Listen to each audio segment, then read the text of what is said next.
Bueno, ahora sí, vamos arrancando. Después, quienes se vayan sumando los iremos aceptando, pero así cuidamos la agenda y logramos cubrir todo lo que hay por cubrir, que es bastante. Eh, bueno, bienvenidos y bienvenidas a quienes nos acompañan esta mañana. Ahí estoy viendo varios nombres que, digamos, de distintas empresas de la Cámara que están participando por primera vez en este tipo de actividades. Así que simplemente para ponernos 2 segunditos en la misma página, la Cámara Argentina FinTech, de la cual soy coordinador general. Me presento, soy Mariano Dioca, me había olvidado de presentarme. Tiene distintos canales, digamos, de comunicación. Algunos son internos de la Cámara, ¿no?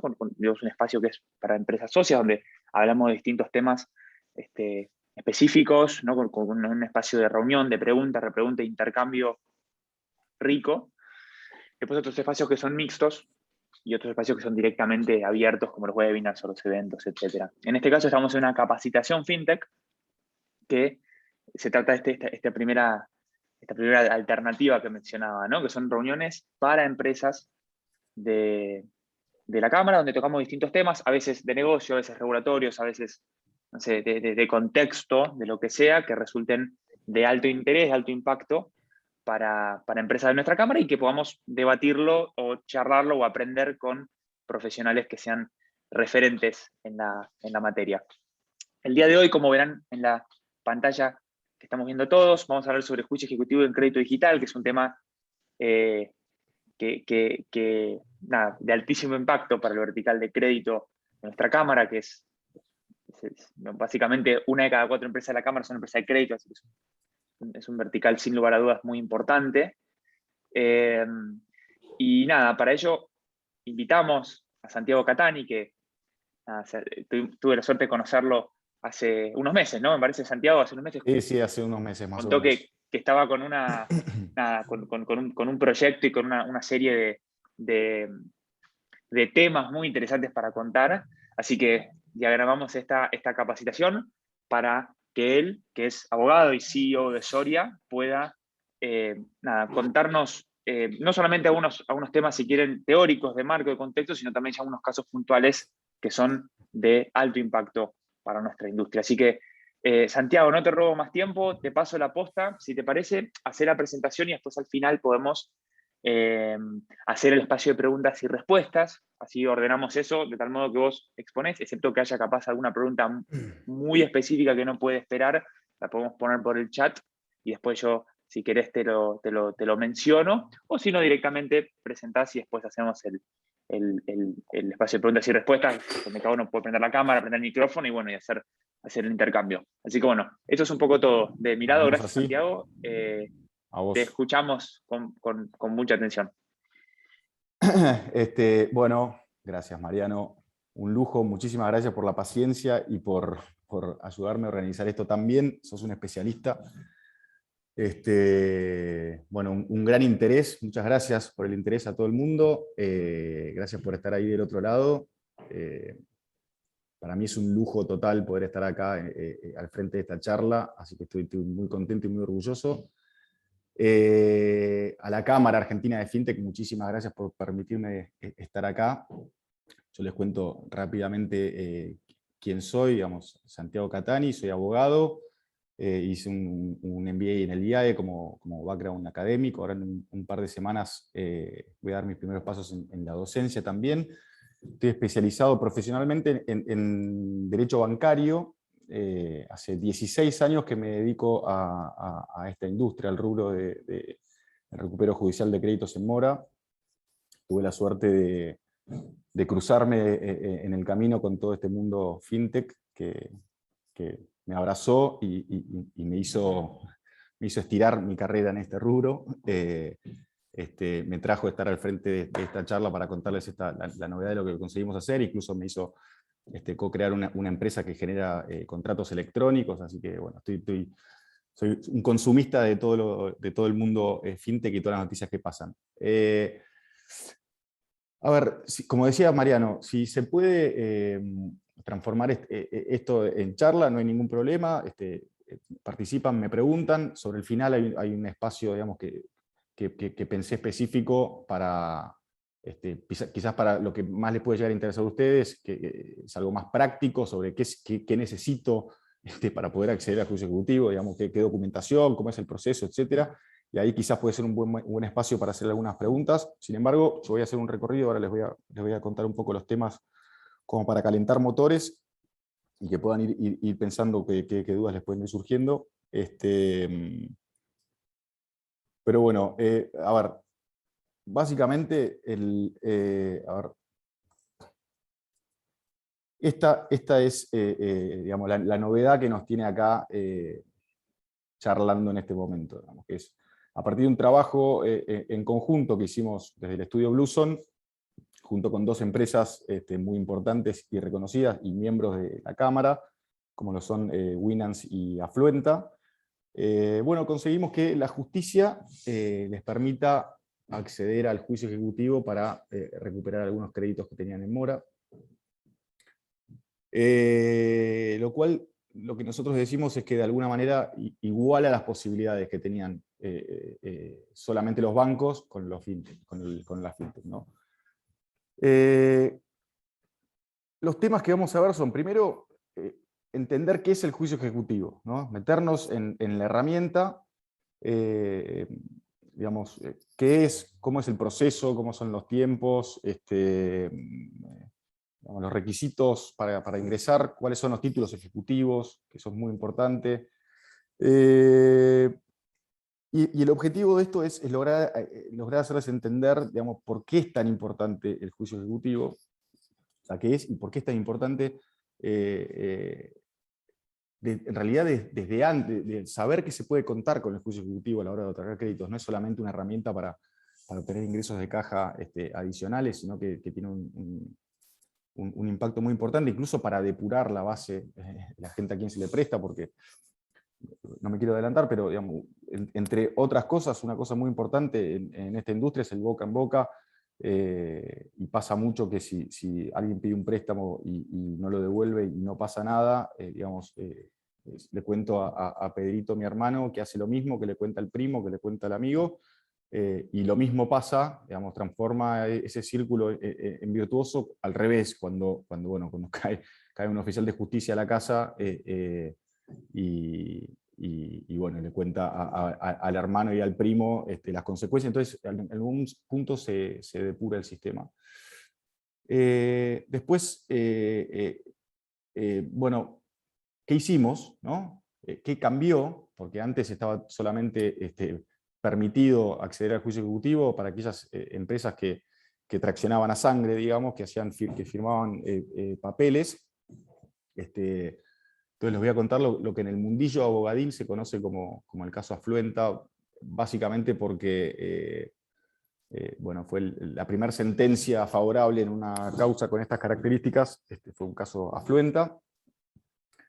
Les voy a comentar un poco digamos, cómo hicimos, cómo combinamos la normativa que había, porque al igual que en el caso de Moni, cuando lanzó su primer fideicomiso de crédito 100% online, esto digamos, fue muy inspirador para nosotros, este caso, yo después lo voy a mencionar, digamos, pero algo muy importante era que no había una normativa que les prohibiese hacer lo que hicieron, ni tampoco que se los permitiese. Entonces lo que había que hacer era ponerse creativos como para combinar lo que había y convencer a sus actores relevantes, que en el caso de Moni era al fiduciario y al regulador y a Fitch. Bueno, nosotros era algo muy parecido, pero nuestros actores relevantes eran los jueces. Teníamos que lograr combinar esto para convencer a los jueces.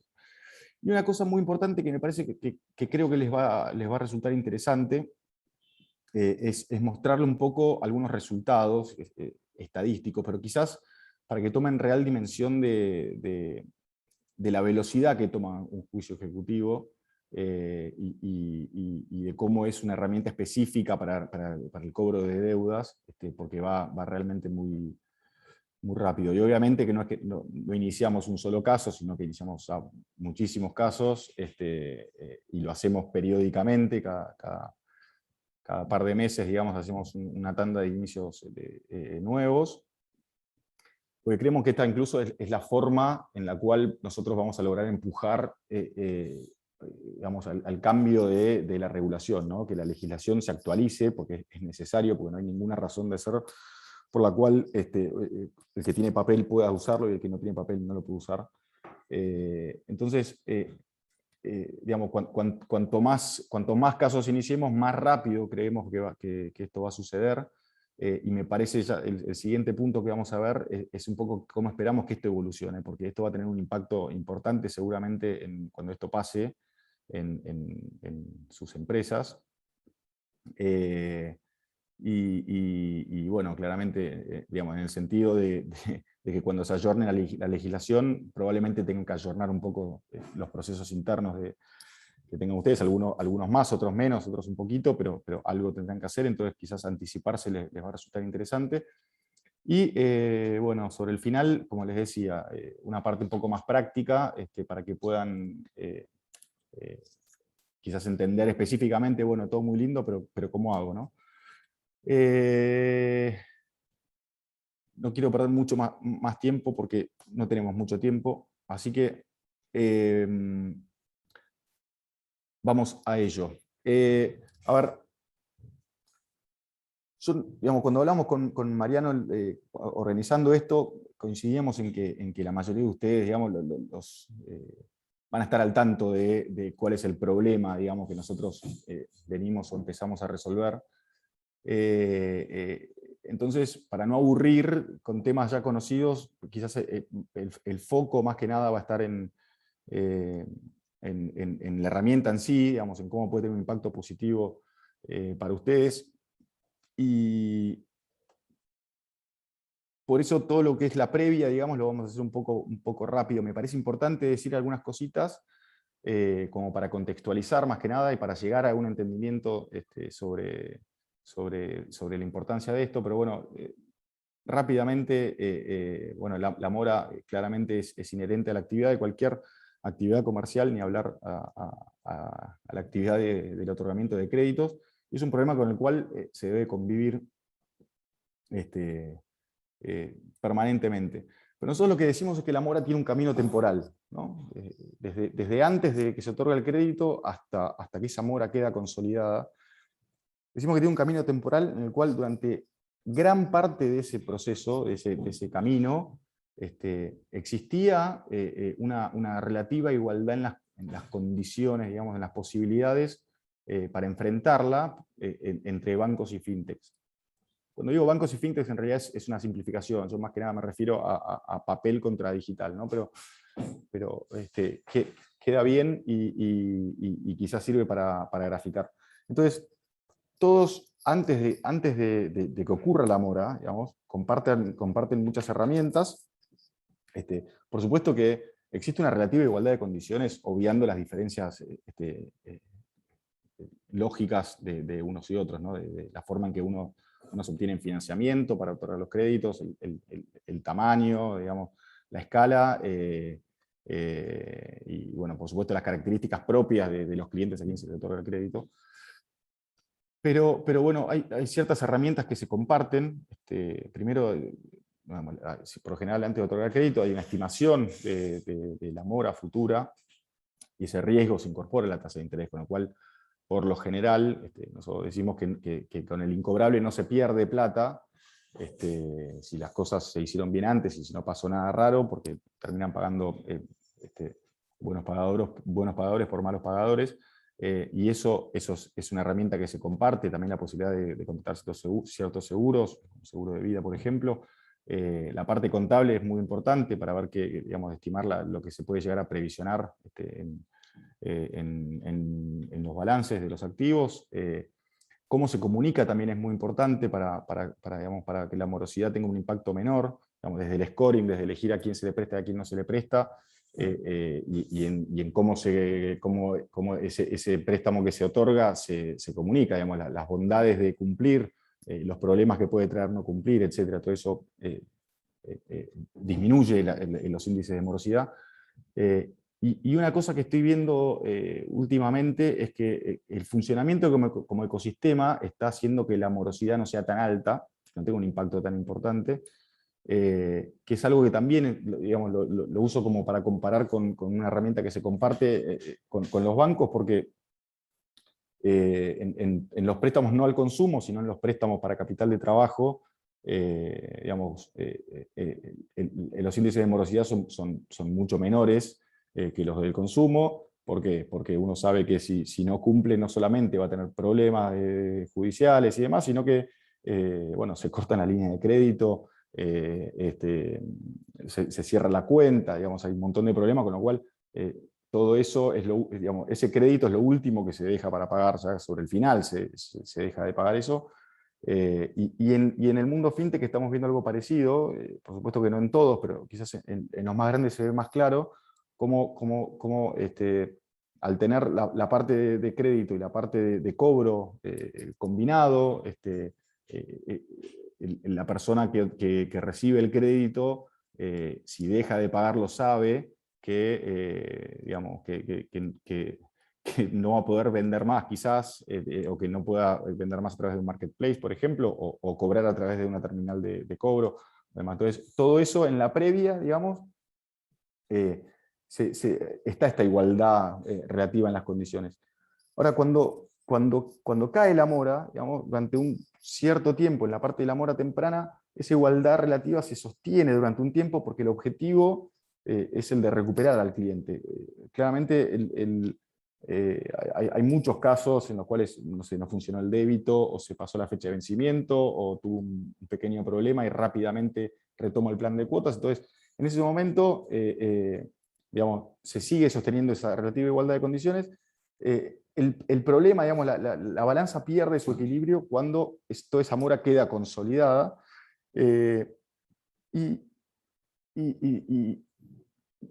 Digamos, los objetivos cambian, ya no está el objetivo de recuperar al cliente, sino, como les decía, en general no se pierde plata, digamos, entre comillas, entonces lo que se persigue son ingresos de caja adicionales, se persigue un saneo en la contabilidad, digamos, en la parte de los activos, no solamente en el balance del estado de resultados, sino también en ciertos ratios financieros que tienen que ver con los activos, ratios de los índices de morosidad también, se persigue un poco ese objetivo, y obviamente beneficios impositivos en el sentido digamos, de pagar menos impuestos a las ganancias, o pagar lo que corresponde impuesto a las ganancias sobre, y no pagar sobre activos no percibidos. Entonces, para cumplir estos objetivos, acá digo que se rompía esa relativa igualdad de condiciones porque hay dos caminos para llegar a esto.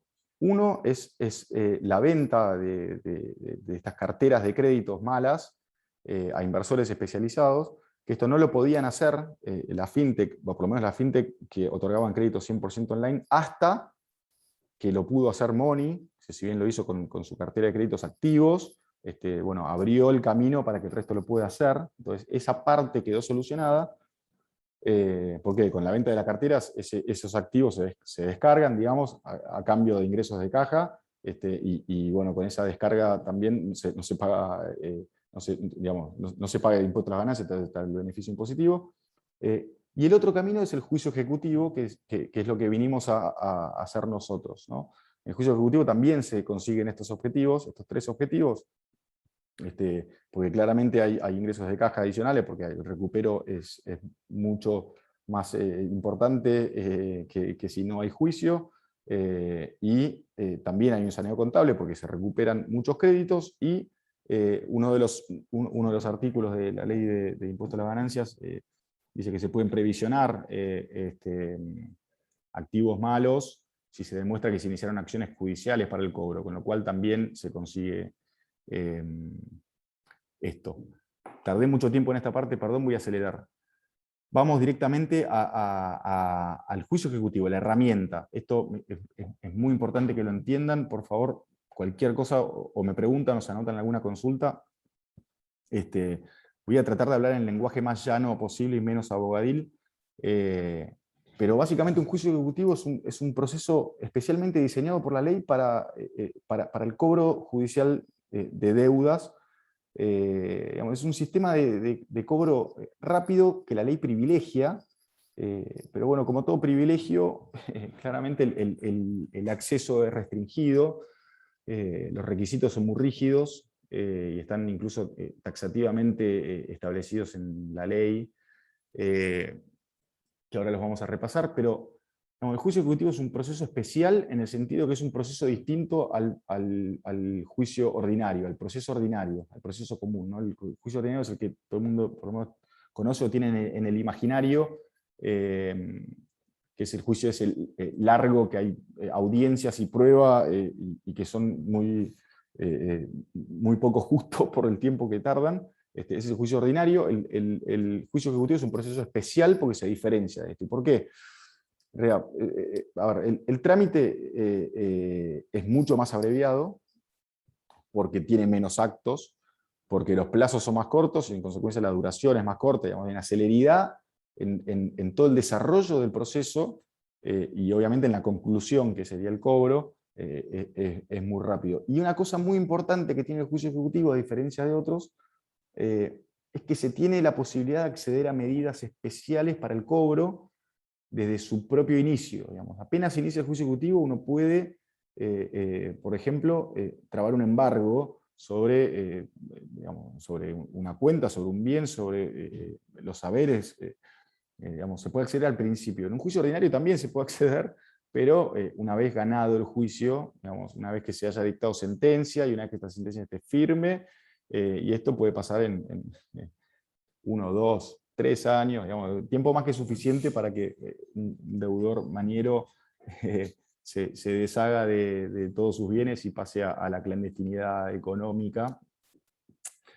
Pero bueno, también una cosa que vale la pena destacar es que, aparte de esto, el demandado tiene muy limitadas defensas. Esto lo que significa es que no se puede debatir, no hay un debate sobre nada, digamos. Lo único que puede decir el demandado, y en un plazo muy reducido, es que la deuda ya la pagó, o que ya pagó una parte en realidad, o que hay algún defecto en el título que hace que no se pueda ir por la vía ejecutiva, que se haya que ir por el trámite ordinario.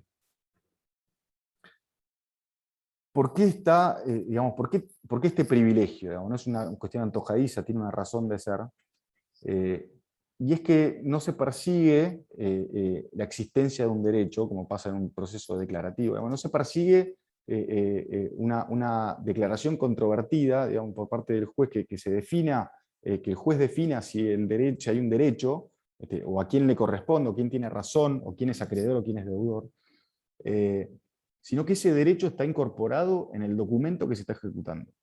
Entonces, esto lo que hace es saltear un montón de pasos, que es toda esta producción de prueba, todas estas audiencias, todas estas argumentaciones para que el juez defina. Bueno, en este caso todo eso está dentro del título, está dentro del documento que se ejecuta.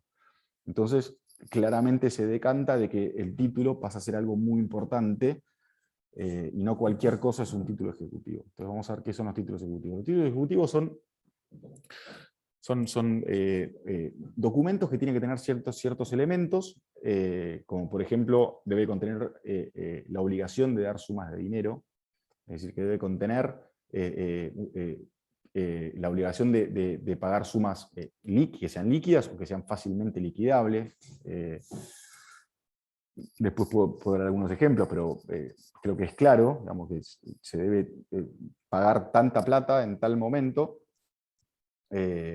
o que se actualice de una determinada manera fácil, que esa obligación de dar sumas de dinero ya sea exigible, es decir, que ya haya pasado el momento en el cual se había obligado a cumplir con esa obligación, es decir, que el plazo esté vencido, y que no esté supeditado a una condición. En realidad puede estar supeditado a una condición, pero esta condición tiene que haberse cumplido para ser exigible. Yo pagaré 10 pesos a Santiago Catani el primer día de lluvia, está supeditado a una condición, bueno, al día siguiente, después de que haya llovido, ya puede ser exigible, digamos, a eso se refiere. Esto es muy importante, es que el documento, en realidad, para ser título ejecutivo, debe bastarse a sí mismo. Esto quizás es más abogadil, pero digamos, es bastante simple. Es que, como les decía, no puede haber una indagación, no puede haber un debate sobre cómo se llegó al resultado de título o documento, sino que debe ser autosuficiente. Para que se den una idea, quizás me adelanto, pero en uno de los casos en los cuales un juez nos rechazó la demanda que habíamos iniciado, su argumento no tenía nada que ver con la firma, ni que sea digital, ni nada. Su argumento fue que no podía ser título ejecutivo y debía tramitar por la vía ordinaria, porque el documento no era autosuficiente, porque nosotros acompañamos un contrato de mutuo, un contrato de préstamo, y un comprobante de transferencia de fondos. Entonces el juez lo que me dice es, tenés razón, pero yo tengo que ir a ver el comprobante de transferencia de fondos para saber si ese préstamo se realizó o no se realizó. Entonces, digamos, el trámite digamos, excede al trámite ejecutivo y esto tiene que verse si esto pasó en la vía ordinaria. Entonces me mandó la vía ordinaria. Solamente por tener que ver otro documento, entonces me dijo que no era autosuficiente. Creo que se entiende. Y también tiene que surgir del documento el acreedor y el deudor, ¿no? Todo tiene que estar contenido en ese documento para que sea título ejecutivo. Ahora, no cualquier cosa que contenga eso es un título ejecutivo. La ley, acto seguido, enuncia cuáles son específicamente los títulos ejecutivos. Puede ser un instrumento público que contenga estos elementos, un instrumento privado que esté firmado por el obligado y que esté reconocido, que esa firma esté reconocida judicialmente o certificada por escribano público. Este inciso, acuérdenselo porque tuvo mucho que ver con lo que hicimos. Bueno, y después sigue enumerando, digamos, cuáles son los títulos ejecutivos, un cheque, un pagaré, una factura de crédito, una constancia de saldo de obra en cuenta corriente, deuda por alquileres, expensas, etc. Pero en eso no nos vamos a meter ahora. Como les decía, la ley permite que ciertos instrumentos privados puedan ser títulos ejecutivos, siempre y cuando sean reconocidos judicialmente o estén certificados por escribano público. Entonces, para que sea reconocido judicialmente está lo que se llama la preparación de la vía ejecutiva. Esto también es muy importante, por eso se los cuento. Recuerden que todavía estoy hablando de lo que es el juicio ejecutivo con papeles, ¿no? Este es para entender la herramienta. Un contrato de mutuo no es un título ejecutivo. Un contrato de mutuo, un contrato de préstamo, es un instrumento privado que puede transformarse en título ejecutivo, pero no es un título ejecutivo. Para que sea título ejecutivo y pueda iniciarse un juicio ejecutivo, lo que se debe hacer es citar al deudor a que reconozca o desconozca categóricamente y presencialmente y personalmente en el juzgado su firma. Nosotros en nuestra experiencia, digamos, sabemos que el deudor sabe de su condición de deudor, entonces cuando le cae esa cédula, cae el oficial de justicia con esa cédula, es como que asume que llegó el momento de cumplir, digamos, y prácticamente no hay nadie que se presente a desconocer su firma. Estadísticamente es nulo, digamos. O sea, prácticamente el 100% de los casos no se presentan. En caso de que se presente y la desconozca la firma, lo que se debe hacer es una pericia, digamos, un perito calígrafo va a determinar con un cuerpo de escritura, digamos, si el trazo corresponde y demás. Y en caso de que se confirme después de la pericia de que la firma era de él, bueno, aparte de una multa de un porcentaje de lo debido, con lo cual digamos, eso también desincentiva un poco a que se presenten a desconocer su firma. Digamos. Y de no presentarse, que es lo que suele suceder, se la tiene por reconocida. Y una vez que se la tiene por reconocida, comienza el juicio ejecutivo. Digamos, en este momento, que se haya reconocido la firma en el contrato de mutuo, es exactamente lo mismo que presentar un pagaré al cobro o un cheque, etc. Es como la preparación de la vía ejecutiva es un paso previo muy sencillo. Sí, ¿alguien quiere decir algo o no? Sí, ¿me escucha? Sí, cómo no. ¿Qué Hola. tal, doctor? Encantada, buen día. Igualmente. En cuanto al reconocimiento de la firma, ¿no? Preparando la vía ejecutiva. Sí. Estamos hablando de un crédito que fue tomado electrónicamente, ¿verdad? Todavía no. Todavía no. Por eso, como decía recién, estoy explicando el juicio ejecutivo Ok. Digamos, cómo funciona en papel, digamos, en la vida normal, Ok. cómo funciona. Después voy a pasar a ver qué es lo que hicimos, cómo lo hicimos, y Perfecto. ahí probablemente se responda a su pregunta. Bien, entonces se lo deja anotado el tema de cómo llega a obtener el reconocimiento, cómo es válido aplicar el reconocimiento de una firma que no está hológrafa, ¿sí? Correcto, correcto, de eso se trata. En la mayoría de los casos, tengo entendido que por el tipo de clientes al que accede a estos productos, tampoco tiene una firma digital reconocida. Correcto, ¿Sí? no hay posibilidad de usar la firma digital en este negocio. Bueno, entonces se lo anota y lo vemos después. ¿Cómo no? Gracias. De nada. Seguimos entonces. Juicio ejecutivo, retomo. Se presenta el título al cobro, se presenta un pagaré o ya viene de la preparación de la vía ejecutiva y el juez ordena intimar al pago al deudor y ordena, como les decía al principio, en su primer despacho el juez ordena medidas para el cobro. Es decir, el juicio ejecutivo toma dos caminos. Nosotros solemos decir un camino para ganar el juicio y otro camino para cobrar el juicio, que después convergen una vez dictada la sentencia.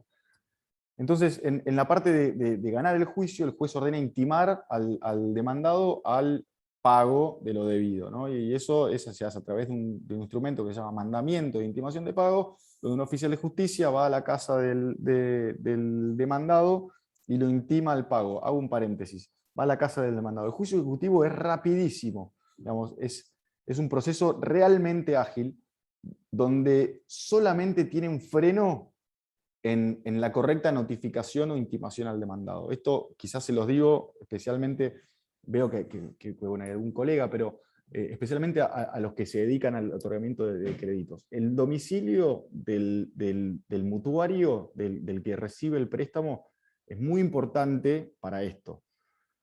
Hay muchas formas de asegurarse de dónde vive una persona. Quizás al momento de otorgar un crédito, por ejemplo, el pedir no sé,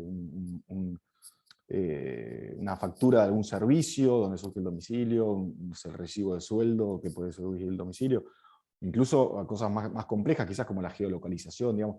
El domicilio es muy importante porque es en el único momento donde se pierde tiempo en el juicio ejecutivo es en la notificación, es encontrar al tipo. Digamos, es el único momento. El resto va rapidísimo, son plazos de 5 días y va a toda velocidad. Vuelvo.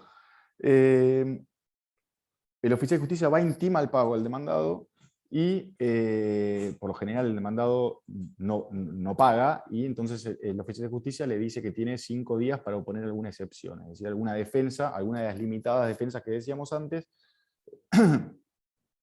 Y al igual que en la citación a reconocer firma del paso anterior, esto tampoco sucede, digamos, prácticamente nunca, se presentan a oponer excepciones. Hay casos muy puntuales. Por lo general, cuando hay un caso así, es que esta persona tiene razón en alguna de las cosas que plantea.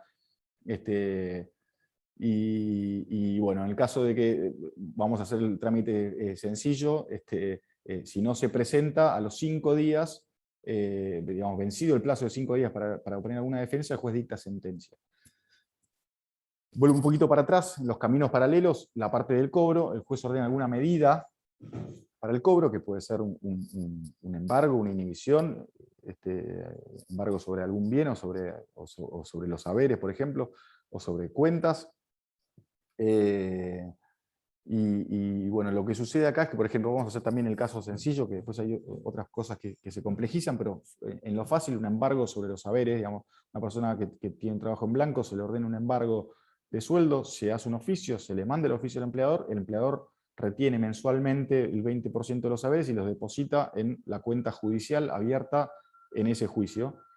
Es una medida preventiva, con lo cual, hasta que no se dicte sentencia, esos fondos no se pueden tocar. Cuando se dicta sentencia, lo que pasa es que, como les digo, convergen los caminos y digamos, se hace una liquidación de la deuda digamos, actualizada a la fecha en que se presente la liquidación y se cobra. Y ahí se empieza, en caso de embargo de haberes, se empieza a cobrar, digamos, mensualmente lo que le retenga el empleador. Eso creo que queda claro. Esto es un grafiquito muy sencillo, quizás para los más visuales les va a servir, digamos. es un poco lo que contaba. Estoy un poco atrasado, así que no me voy a meter acá, pero digamos, esto replica todo lo que dije recién, ¿no? Para verlo, quizás queda más claro. Bien. ¿Qué es lo que hicimos? Esto también, como antes, cuando hablaba del tema de la pora, le voy a dar un poquito de contexto. A ver, nosotros nos dedicamos hace muchísimo tiempo a esto, como yo les decía, yo personalmente hace 16 años que me dedico a esto. El estudio Bluson, yo me animo a decir que es el estudio más importante en Argentina que se dedica a esto, porque digamos, tiene 120 años de trayectoria, lleva internamente más de 20.000 juicios de manera activa acá dentro en la oficina, y aparte administra otros tantos distribuidos en todo el interior del país. El titular del estudio, que es Hernán Bluson, que es un muy reconocido abogado en el fuero comercial. Es una persona a la cual le gusta mucho ser primero y pionero en todo, y en esto quería hacerlo también. Entonces, bueno, me dijo en su momento que todo lo que era digital, los créditos digitales, iban a ser el futuro, y que no había forma de que puedan iniciar un juicio para recuperar sus créditos impagos para este tipo de empresas, y que nosotros teníamos que ser los primeros. Así que me mandó a estudiar, digamos. Entonces, lo que nosotros sabíamos era, la fintech estaban en pleno crecimiento. Yo estoy parado en el año 2018, momento del primer informe fintech, y era un momento que estaban creciendo mucho y tomando notoriedad. Sabíamos que no podían acceder al juicio ejecutivo, lo cual, digamos, bueno, que sabíamos que el juicio ordinario era un proceso muy largo, caro y riesgoso, por lo que les decía, del tiempo que tenían para poder deshacerse de los bienes. Y nosotros lo que pensábamos era, digamos, al ser todo online, digamos, toda la trazabilidad que debería haber en cada movimiento que haga cada persona en los sitios o en las plataformas, debería ser incluso más fácil, y al ser todo online, imaginábamos, debería haber un comprobante de transferencia de fondos, con lo cual, con eso, digamos, queda todo demostrado. Entonces, el único objetivo que teníamos que tener nosotros era cómo le encontrábamos la vuelta para transformar un contrato de mutuo generado 100% online, sin firma hológrafa, esto para María Soledad, debe estar interesada, en un título ejecutivo, digamos. Entonces nos pusimos a trabajar en ello. Sabíamos que los contratos de mutuo, digamos, de un primer análisis, podía transformarse en título ejecutivo si tenía una firma hológrafa. También si era con firma digital, si ese contrato de mutuo se firmase con firma digital, ya en un ratito voy a profundizar sobre las diferencias entre las firmas, pero esto como primer análisis, incluso no haría falta preparar la vía ejecutiva, porque ese contrato de mutuo sería un título ejecutivo en sí mismo, porque en los efectos de la firma digital, puede ser un poco discutible, pero en los efectos de la firma digital se puede considerar como una firma hológrafa certificada, con lo cual ya puede ser un título ejecutivo. Y también sabíamos que la firma electrónica solo la podían utilizar las entidades financieras. Esto, digamos, tiene muchas razones, las que pienso no las voy a decir públicamente, pero sí puedo decir que tiene alguna razón de ser, que es, digamos, por el problema de lo que se llama el requisito de la unicidad. Es importante que haya cierto registro, porque si se firma, por ejemplo, un pagaré con firma electrónica, y se puede presentar 114 veces a ejecutar, y nadie va a saber cuál es el original. Entonces, quizás para ordenar un poco eso, puede tener una explicación de por qué las entidades financieras sí pueden usar una firma electrónica para, por ejemplo, emitir e-checks o pagarés electrónicos. Y lo que entendíamos nosotros es que esas tres formas, digamos, esas tres posibilidades no podían ser usadas por la fintech, su modelo de negocios requiere que el proceso de otorgamiento de crédito sea rápido, sea ágil, porque si no es rápido y ágil, el cliente se va a otro lado, entonces es importante eso, y obviamente que sea remoto, ¿no? Digamos, que sea a través de Internet. Me pasé de pantalla, perdón.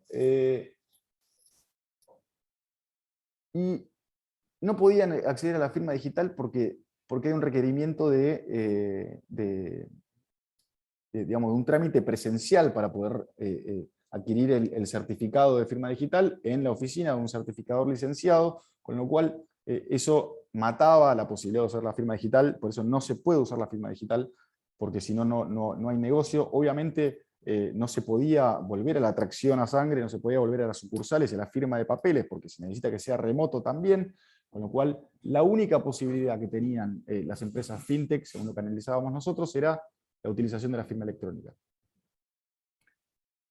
Esto que pongo acá también es interesante en el sentido de los usos y costumbres como fuente de derecho, no quiero ponerme abogadil, pero la firma electrónica es la misma firma que se utiliza para comprar cosas por internet, es lo que se usa en el e-commerce, nadie lo pone en discusión.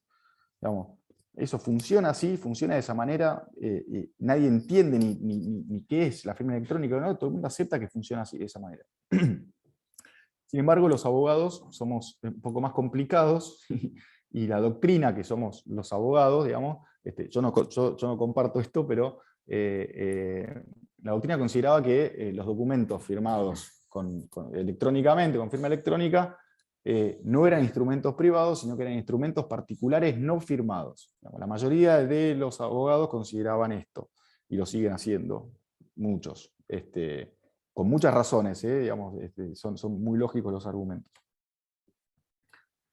Al mismo tiempo, digamos, como les decía, este es un caso, perdón, Moni, que uso este ejemplo en este momento, y no lo hablamos antes, pero este caso fue para nosotros muy inspirador, porque como les decía, digamos, esto pasó en el 2018, que fue en el momento que nosotros arrancamos, claramente arrancamos a partir de tomar conocimiento de esto, y básicamente lo que hizo fue poder securitizar su cartera, digamos, titulizar sus activos, sus créditos, sus cuotas en el mercado de capitales a través de un fideicomiso financiero.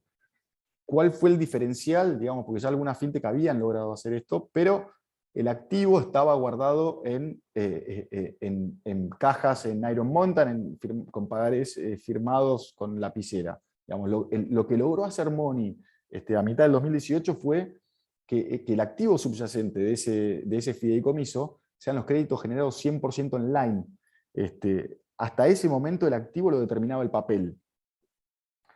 Y esto lo que hizo fue, bueno, claramente abrir un nuevo camino para la financiación, para obtener liquidez y poder otorgar nuevos créditos para el resto de la fintech, que esto sucedió un poco. Y aparte animó a que aparezcan más fintech, en el sentido de que mucha gente que no se animaba a pasarse al online, pasó al online, digamos, pasó del analógico al online. Y como les decía antes, cuando anticipaba, digamos, lo más inspirador del caso fue que lo hicieron sin tener la legislación, digamos, sin que haya nada que los autorice ni nada que se los prohíba. Digamos. Fueron muy creativos y dedicaron mucha energía en convencer a sus actores relevantes sobre la necesidad de hacer esto y las razones por las cuales lo hicieron. Como les decía antes, convencieron al fiduciario primero. No convencieron de chamullo, sino con integración de sistemas y demás, bueno, y especialmente a la CNB y a Fitch, a la calificadora de riesgo, lograron hacer que esto, digamos, que se crea realmente que el activo estaba en las cuotas digitales, que no hacía falta el papel. Sin embargo, por supuesto, no se dedicaron a la parte de los incobrables que hubo y que hay naturalmente en digamos, en este negocio, digamos. Entonces esa fue la oportunidad que vivimos nosotros, ¿no? de resolver la segunda pata de esto. Entonces, bueno, esto de vuelta, voy a tratar de ser lo más llano posible, pero más que nada para que se entienda, digamos, las razones de la ley que usamos para poder, digamos, convencer a nuestros actores relevantes, que eran los jueces, que son los jueces, lo siguen siendo los jueces porque todavía no cambió la ley. A ver, claramente nuestra ley estaba pensada, como en todo el mundo, digamos, estaba pensada para una economía en papel. Fue teniendo muchas actualizaciones, que no los voy a aburrir con el tema. Quizás sí es importante decirles que en el 2001 se sanciona la ley de firma digital. Esta es una ley importantísima, no solamente para quienes se dediquen a generar contratos electrónicos, sino, digamos, cambió muchísimas cosas de la ley argentina.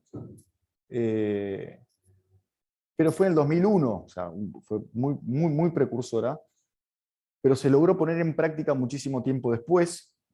Hubo varios decretos reglamentarios que no lograron que la firma digital funcionase, o que mucho menos que se masificase, que de hecho hoy tampoco sucede. En el 2007 recién hubo una... Bueno, no me voy a meter en eso. En el 2015 sale algo que también fue muy importante para la ley argentina y para toda la sociedad, que digamos que salió el Código Civil y Comercial unificado, que significó el Código Comercial con el Código Civil. Y después hubo varios decretos más que fueron intentando empujar el uso de la firma digital, sin demasiado éxito todavía. Digamos. Cada vez más éxito, pero creo que, en mi opinión, no el buscado o el que se necesita. A ver, hay tres conceptos que son muy importantes para cualquier persona que está en el negocio en el que creo que estamos todos nosotros, que están definidos en la ley de firma digital, que son el documento digital, la firma digital y la firma electrónica. Perdón. Documento digital, firma digital y firma electrónica.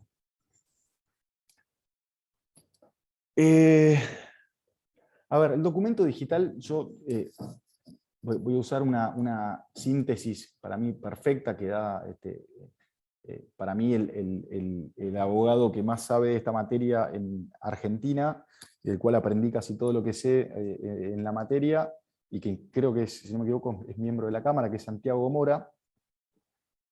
Dice que un documento digital es un registro de información, ¿no? Es un soporte donde se almacena la información. ¿Y qué información? Cualquier información. Vamos. ¿Y qué soporte? Cualquier soporte. Cualquier soporte menos el papel. Vamos. Lo primero que se me viene a la mente de un documento digital es un PDF, quizás un Word. No, pero este video que estamos viendo ahora, que se va a guardar seguramente, va a ser un documento digital. Un audio de WhatsApp es un documento digital. Un texto, por supuesto un PDF, un Word, una foto. Todos esos son documentos digitales que están almacenados con el método de la digitalización, que es la información convertida en números, que es la única forma en que las computadoras pueden procesar información. El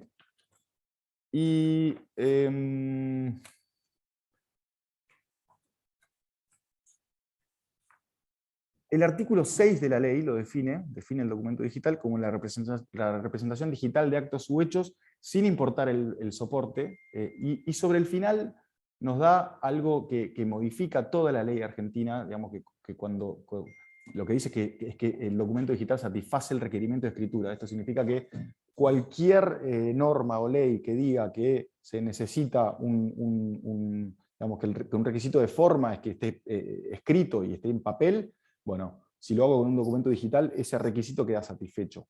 No hace falta que la ley lo diga específicamente, sino que esta norma, este artículo 6, modifica cualquier otra norma existente. Hasta ahí venimos bárbaro. El problema fue con las firmas, ¿no? La firma es algo fundamental para cualquier contrato.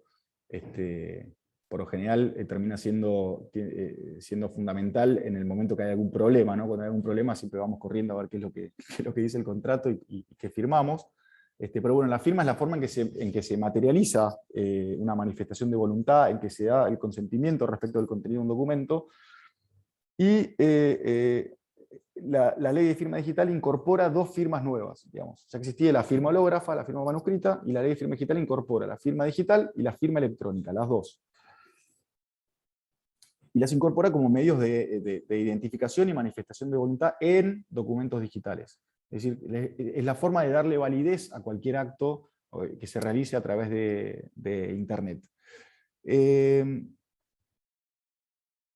Las 2 firmas implican que se le aplique al documento digital una clave que vincule al firmante con ese documento, pero la ley de firma digital le da una importancia enorme a la firma digital, de hecho se llama la ley de firma digital, y no tanto a la firma electrónica. De hecho, a la firma electrónica la define de manera residual, como diciendo todo lo que no es firma digital es firma electrónica, el resto es firma electrónica. Pero ¿por qué le da tanta importancia? Digamos, la ley la iguala con la firma hológrafa, pero en realidad en los efectos la supera, porque esto lo habrán escuchado quizás, pero la ley le da presunciones de autoría y de integridad a la firma digital, es decir, que le da plena fe a la firma digital, es decir, que no hace falta que yo pruebe nada, ¿no? Que no hace falta ni que pruebe, digamos, ¿qué significa autoría? Es que yo firmé, de que esa firma digital es mía, y no hay discusión, salvo que la otra parte demuestre lo contrario. Y de autoría se refiere al contenido, digamos, que ese contenido no se modificó desde que se creó, desde que se firmó digitalmente. Esto es muy importante, esta presunción no se le da a la firma hológrafa, por eso digo que en los efectos es superior a la firma hológrafa, y bueno, claramente son los efectos que se le da a una firma hológrafa certificada por escribano público, con lo cual, por eso digo que en los efectos es lo mismo que una firma digital, es lo mismo que una firma hológrafa certificada. De hecho, en ese decreto del 2019 que dice ahí, se decía específicamente que era lo mismo que una firma certificada por escribano. Después los escribanos hicieron una presentación defendiendo los puestos de trabajo y lo consiguieron, sacaron esa coma, pero bueno, en los efectos son esos. La firma electrónica, lo contrario, ¿no? La firma electrónica, cuando hay algún problema, yo tengo que probar que Santiago Catani firmó electrónicamente ese documento, ¿no? La firma digital, Santiago Catani tiene que demostrar que no lo hizo. En la firma electrónica, yo tengo que demostrar que Santiago Catani sí lo firmó. Entonces, ¿por qué usamos la firma electrónica y no la firma digital? Bueno, básicamente, como anticipaba cuando hablaba con María Soledad, digamos, hay un requisito de trámite presencial obligatorio en alguna de las oficinas de los certificadores licenciados por el Estado Nacional, por el Ministerio de Modernización, para ir a la oficina a que validen, digamos, a que confirmen que yo soy yo, y me sacan una foto y una huella digital y demás, y entonces me dan el certificado digital para yo poder hacer clic y firmar con firma digital. Eso lo hace inviable para el e-commerce, para el crédito online, etc. O para el funcionamiento online en general, eso no funciona, se termina usando para los trámites a distancia del Estado Nacional y para ciertos contratos, digamos, que tengan alguna complejidad que valga la pena, digamos, pero con escala no se puede utilizar. Esa es la razón. Sin duda que la firma digital es la más segura, claramente es la más segura. Básicamente les cuento que la firma digital usa un sistema de criptografía asimétrica, un sistema PKI se llama, que lo que implica es que hay 2 claves, una que se mantiene privada, digamos, que está todo el tiempo bajo el exclusivo control del firmante, y una clave que se mantiene pública, y lo que se hace es que cuando se hace clic, cuando se pone el documento que se quiere firmar y se cliquea para firmar, esas 2 claves se unen y dan plena fe, ¿no? Un poco ese es el sistema y es muy, muy, muy seguro. El tema es que ese certificado, digamos, lo puede dar solamente un ente licenciado por el Estado público. La firma electrónica puede usar un sistema PKI, que es este mismo, que quizás es lo más recomendable, porque digamos, no me voy a adelantar, es lo más recomendable, pero por más de que se use un sistema PKI, no va a ser firme digital, uno que puede usar una fintech, por ejemplo, porque, por esto que les explicaba antes, entonces va a seguir siendo una firma electrónica y voy a tener que seguir yo yendo a probar que ese documento está firmado, ¿no? Obviamente, cuanto más robusto sea el sistema de firma electrónica, va a ser mucho más fácil probarlo, pero, como les digo, va a ser firma electrónica. Es firma electrónica tanto un Santiago Catani y enviar en un email, como una firma electrónica con una verificación de identidad y con un sistema PKI y con todo, digamos, para la ley son lo mismo. Va a ser muchísimo más fácil de probar uno que otro, pero son lo mismo.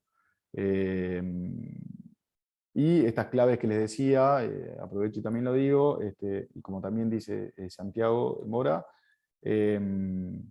una clave puede ser algo que sé, como una clave que recuerdo de memoria, algo que soy, que es el reconocimiento biométrico, el iris de los ojos, la huella, la cara, o algo que tengo, como puede ser una tarjeta de coordenadas, o que puede ser un token, o cualquier otra cosa, ¿no? Viene el Código Civil y Comercial, para avanzar, nos queda media hora. Para avanzar, el Código Civil y Comercial fue muy importante, permite la contratación a distancia por medios electrónicos, artículos 1105, 1106, incluso dice específicamente esta equivalencia que les decía del documento digital, de que se satisface, digamos, que si hay un requerimiento de escritura, se satisface con el documento digital, y todo bárbaro. El problema viene también con la firma, porque el Código Civil y Comercial lo que hace es, digamos, hay una serie de artículos que se refieren a la forma y prueba de los actos jurídicos, que habla de estas equivalencias y que hay una libertad de formas, pero hay un artículo que habla de la diferencia entre instrumento privado e instrumento particular no firmado, y el siguiente artículo, que es el 288, habla de la firma. Y la firma, en ese artículo, se incorpora solamente como firma a la firma digital. La ley de firma digital dice que hay dos firmas, el Código Civil y Comercial dice que hay una sola firma. O sea, toda la doctrina que estaba dudando se inclinó para el lado de que la firma electrónica no es un instrumento particular no firmado. Hay un artículo que es el 319, junto con el 1019 también, que habla de cómo se pueden probar los contratos por todos los medios aptos para llevar a una razonable convicción según la sana crítica. Y el artículo 319 dice cómo se pueden probar estos instrumentos particulares no firmados, que esto tiene que ser apreciado por los jueces, ponderando la congruencia entre lo que pasó y lo narrado y lo que contiene en una demanda, por ejemplo, en los usos y prácticas, que también es muy importante, y también es muy importante en la confiabilidad de los soportes usados y de los procedimientos técnicos que se apliquen. Esto, lo que decíamos antes, cuanto más robusto, es más fácil de probar. Entonces sabíamos esto, sabíamos que un contrato de mutuo podía prepararse la vía ejecutiva, como les comentaba antes, con esa forma. Sabemos que los usos y costumbres también son una fuente de derecho, que la firma electrónica, digamos, la legalidad de la firma electrónica, y también sabíamos que los jueces, digamos, tienen la potestad de poder adaptarse a ciertas circunstancias innovadoras, que no está todavía normado, digamos, adaptando esa normativa a estos hechos innovadores, ¿no? Entonces, ¿qué hicimos nosotros? Sabiendo que por lo general, como les decía, el demandado, el deudor, suele no presentarse porque sabe de su condición. Incluso nosotros también confiamos en nuestros clientes que nos decían que esa persona era esa persona.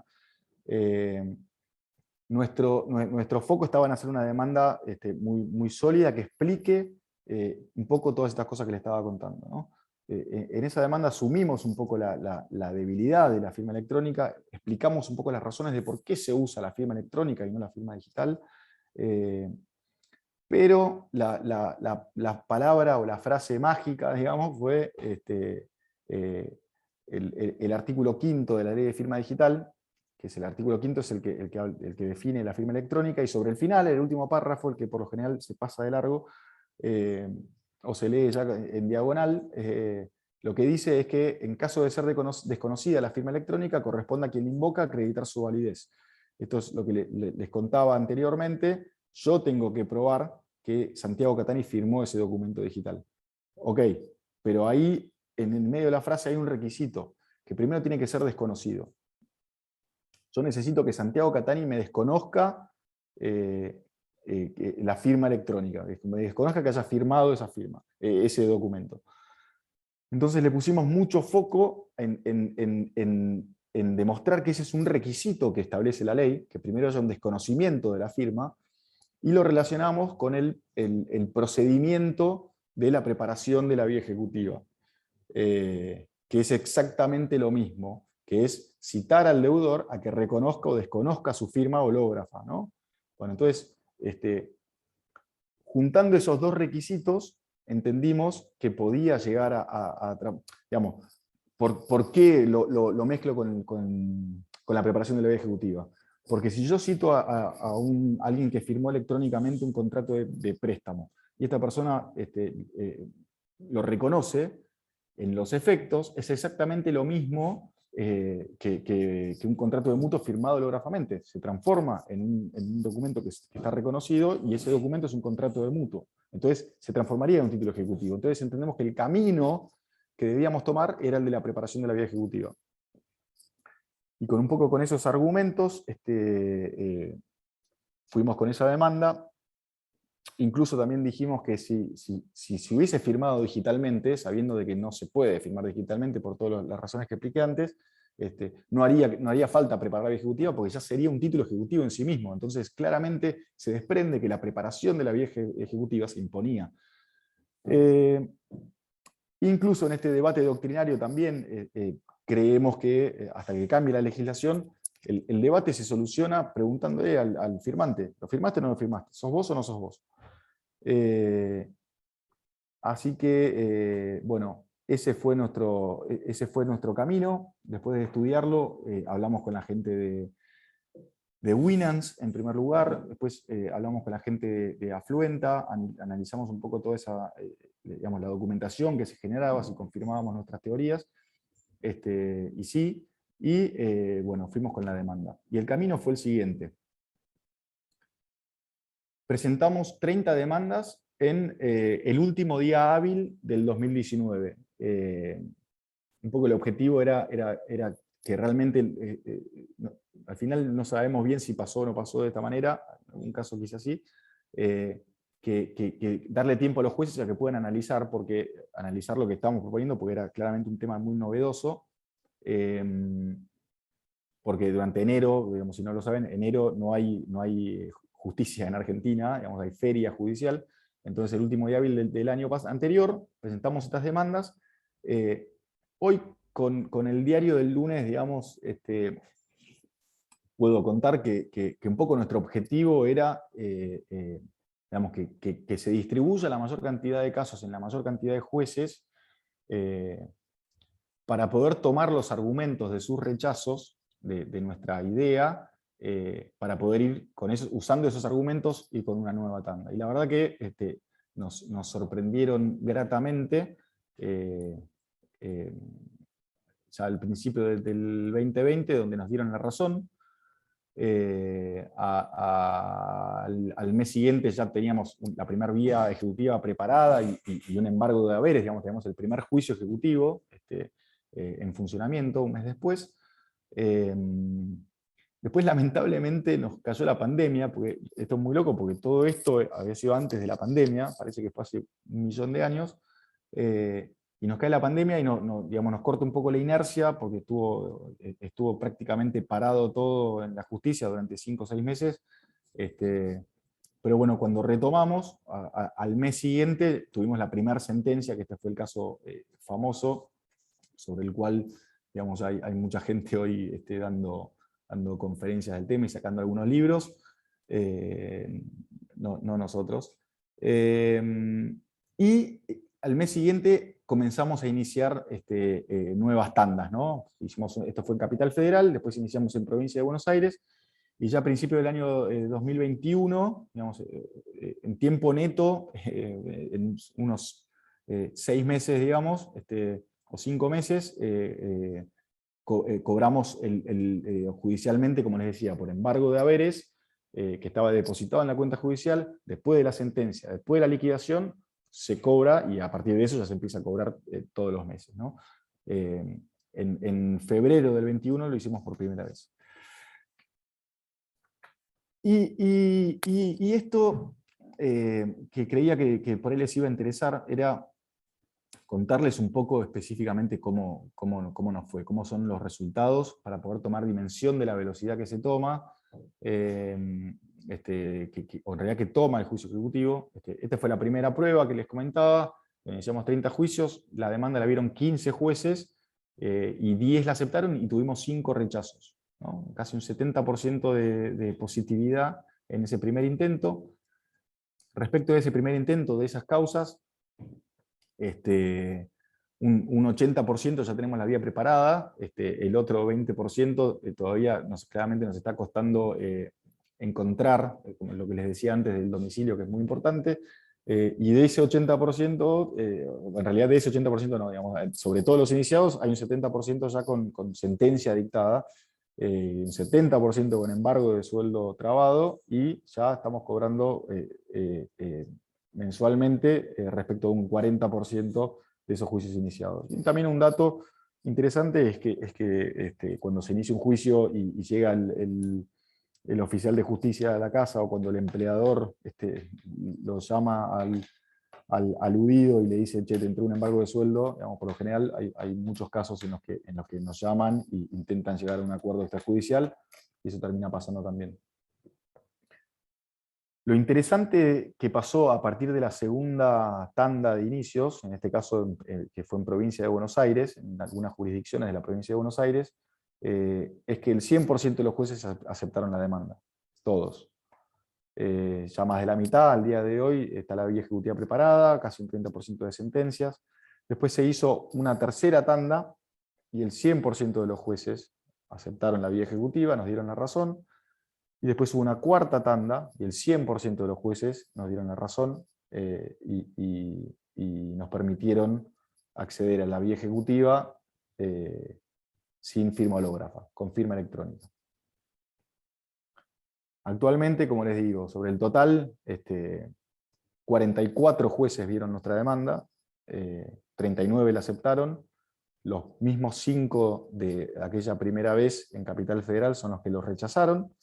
Y en total tenemos prácticamente un 90% de aceptación, es decir, de cada 10 demandas que iniciamos, esperamos que por lo menos 8 o 9 nos den la razón.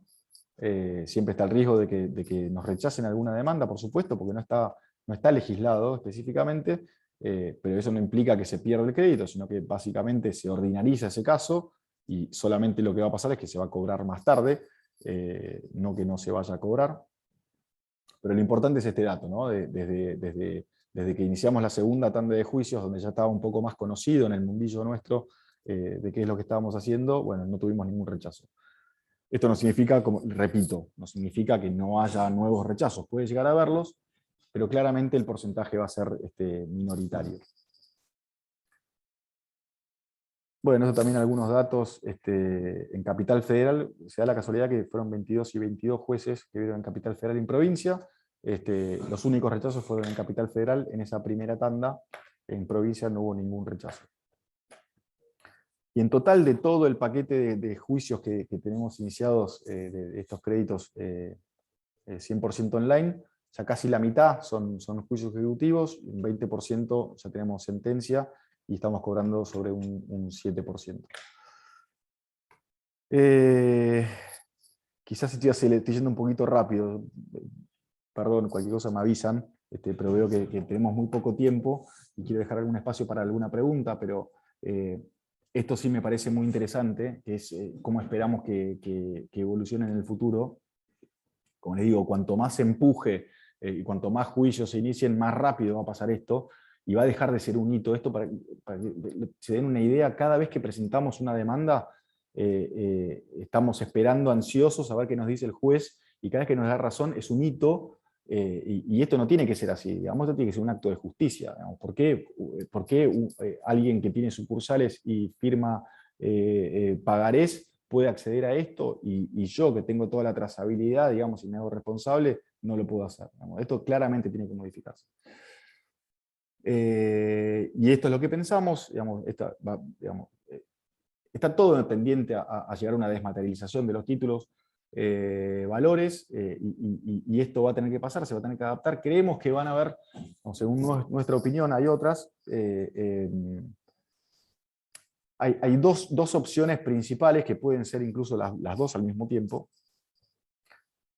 Lo que más creemos lo que creemos que va a ser más posible que suceda más rápidamente es que se incorpore una tercera firma, que es lo mismo que sucede en la Unión Europea. Ahí está el reglamento del 2014. La Unión Europea funciona con firma digital, que en realidad se llama firma electrónica cualificada, y después tienen dos firmas electrónicas inferiores, que son la firma electrónica avanzada y la firma electrónica simple. Respecto de la firma electrónica avanzada, tiene muchas más, o sea, está mucho más distinguida que la firma electrónica simple. Y aparte se aclara en la legislación europea de que no sea una firma electrónica cualificada no implica para nada que esa firma no exista. Entonces, a diferencia un poco del debate que se está dando acá en Argentina, en definitiva lo que creemos es que acá ya hay firmas electrónicas avanzadas que utilizan, por ejemplo, el sistema PKI de criptografía asimétrica de doble clave, y eso no puede tener el mismo valor que enviar un email, digamos, probatorio y en los efectos que nos da la ley. Entonces, realmente creemos que lo que va a pasar es eso, se va a incorporar una tercera firma con algunas presunciones más. Para eso se va a modificar el artículo 288 del Código Civil y Comercial, o eso esperamos, y también debería modificarse la ley de firma digital. Y el otro camino, que quizás lo veo un poco más complicado, pero hoy hay herramientas para poder hacerlo, que se pueda facilitar el acceso a la firma digital de manera remota. Hoy ya la firma digital está funcionando en la nube en algunos casos, no hace falta un token. Está el servicio que ofrece RENAPER, por ejemplo, que es un organismo público que tiene toda la información nuestra, de todos los ciudadanos. Digamos. Hay muchas formas para poder lograr una verdadera verificación de identidad remota que tiene el Estado Nacional, que es el que en definitiva decide, pero todavía nos exigen el trámite presencial para hacer esta verificación de identidad presencialmente en una oficina. Entonces, otra de las cosas que podría llegar a pasar es que, digamos, que se masifique la firma digital, que todo el mundo tenga una firma digital y pueda acceder a la firma digital, y con esa firma digital firmar, comprar algo por algún bien o servicio a través de internet, sacar un crédito, abrir una cuenta bancaria, votar, digamos, se abre un mundo de posibilidades. Si no seguirá como está, digamos, también puede haber algún tipo de modificación. Como les decía, no hay ninguna razón por la cual un contrato de mutuo firmado electrónicamente con el comprobante de transferencia de fondos a nombre de esta persona que firmó electrónicamente, de que tenga un trato diferenciado con un papel firmado con lapicera. Digamos. No hay ninguna razón. Entonces quizás también pueda llegar a pasar que se le dé un trato especial y que se permite esta consulta al firmante a ver si realmente lo firmó o no lo firmó. Creemos un poco en eso. Y rápidamente, y voy a abrir, nos van a quedar 10 minutos para preguntas y respuestas, espero poder satisfacerlas. Bueno, ¿qué hacer para poder acceder? Digamos, todo muy lindo, pero ¿qué hago? Hay dos puntos muy importantes. Uno es poder contar con los documentos digitales que prueben esta relación. Los documentos digitales que creemos nosotros que son los más importantes, el más importante indudablemente es el contrato de mutuo, ¿no? El contrato de préstamo, el que conste en los términos y condiciones específicos del crédito, junto con los términos y condiciones generales de la página o de la empresa, eso básico.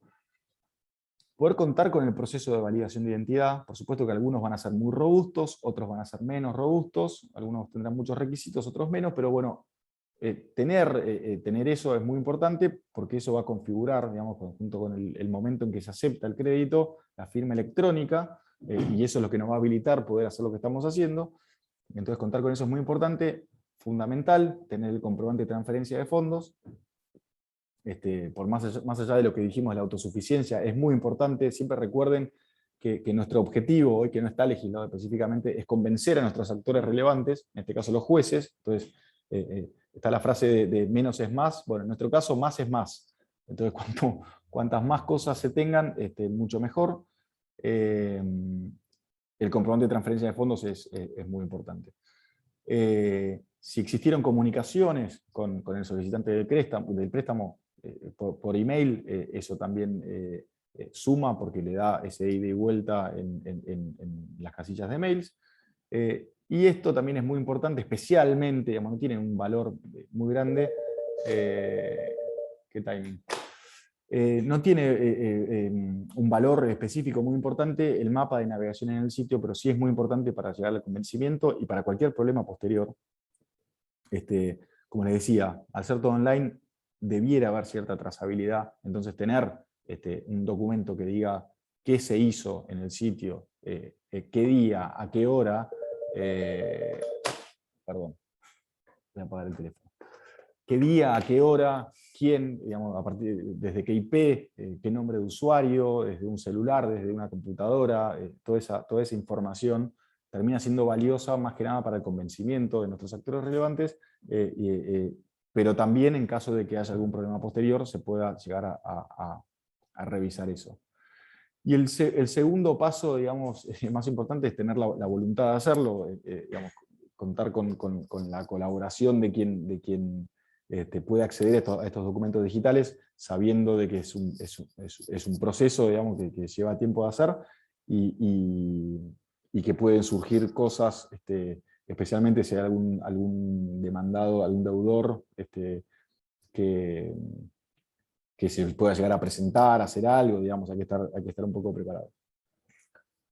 Y después, por último, desmitificar un poquito este concepto digamos, lo que pueda surgir con esos miedos de consulta a un abogado sobre esto.